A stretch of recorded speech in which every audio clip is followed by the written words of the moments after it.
রাজধানীর পল্টনে ফাইনান্স টাওয়ারে ভয়াবহ অগ্নিকাণ্ডের ঘটনা ঘটে বুধবার 22 জুন। আগুন লাগার খবর পেয়ে ফায়ার সার্ভিসের প্রথম ইউনিট ঘটনাস্থলে পৌঁছায় সন্ধ্যা 6টা 58 মিনিটে।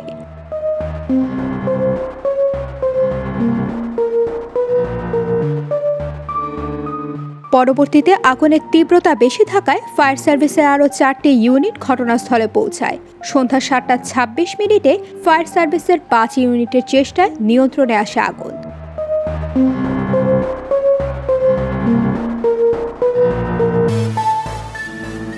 এ খবর নিশ্চিত করেন ফায়ার সার্ভিসের নিয়ন্ত্রণ কক্ষের ডিউটি অফিসার রোজিনা আক্তার।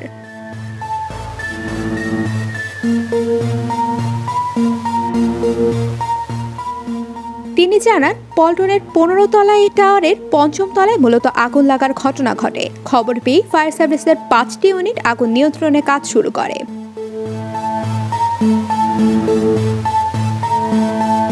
প্রাথমিকভাবে আগুনের সূত্রপাত ও ক্ষয়ক্ষতির পরিমাণ এখনও জানা যায়নি।